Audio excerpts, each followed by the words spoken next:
Oui. Bonjour Miguel, bonjour Kevin. Bonjour. Merci d'être venu m'interviewer sur un sujet particulièrement important qui est celui de l'effet des polluants sur certaines maladies chroniques qui touchent l'homme.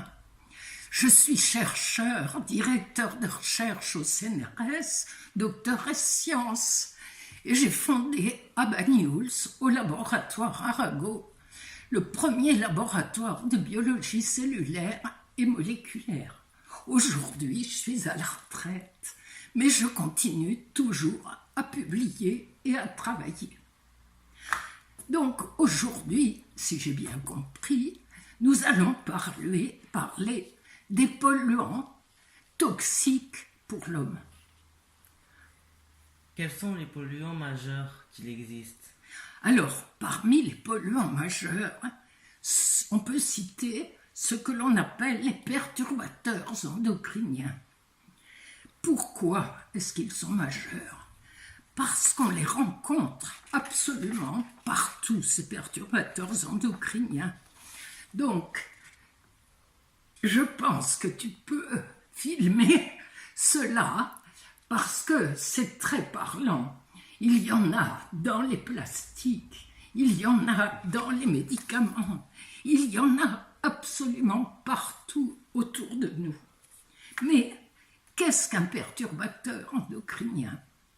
Eh bien, c'est une substance chimique, généralement synthétique, fabriquée par les usines de produits chimiques, qui viennent perturber ce que l'on appelle le système endocrinien. Comment agissent-ils dans le corps humain? Alors, le système endocrinien est un système complexe qui est formé de différentes glandes situées soit dans le cerveau, la thyroïde, le thymus, les glandes surrénales, chez la femme, les ovaires, et chez l'homme, les testicules. Toutes ces glandes fabriquent des substances qui sont en fait des messagers qui parcourent notre corps à travers notre sang et qui contrôlent de très nombreuses fonctions. Peut-il y en avoir des mortels ou pas? Absolument. Et c'est pour cela que je voulais vous parler d'un livre paru il y a déjà 5 ans, qui a été écrit par un toxicochimiste, André Cicolella. Et ce livre traite du scandale invisible des maladies chroniques. En effet, comme maladie chronique, je peux vous citer les cancers en particulier. Et ces cancers, évidemment, sont très souvent mortels. Il y a également d'autres types de maladies chroniques, en particulier les troubles psychiatriques, les psychoses, la schizophrénie, les troubles bipolaires, qui sont des maladies effroyables et qu'il faut soigner. Alors on s'inquiète actuellement de voir que ces maladies ont fortement augmenté, alors qu'il y a une 50aine d'années, elles étaient moins nombreuses. Et on peut se poser la question, pourquoi? Eh bien, il faut en rendre responsables les perturbateurs endocriniens. Comment pouvons-nous guérir ces perturbateurs?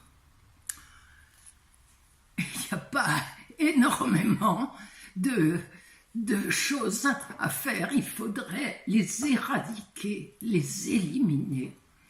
Parce qu'on a découvert récemment que ces perturbateurs endocriniens pouvaient être transmissibles aux générations futures. C'est-à-dire que si moi, je prends un médicament toxique, mes enfants en subiront les conséquences et ensuite mes petits-enfants.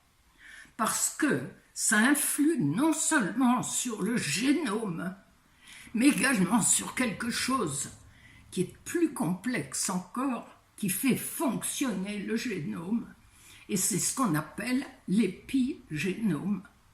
Alors, c'est une notion très moléculaire, mais ça, vous l'apprendrez plus tard.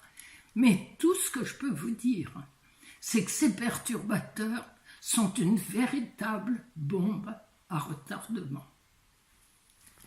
Comment ces perturbateurs endocriniens sont-ils devenus majeurs pour la santé? Alors, ils sont devenus majeurs. Pourquoi? Vous parlez trivialement à cause de l'argent.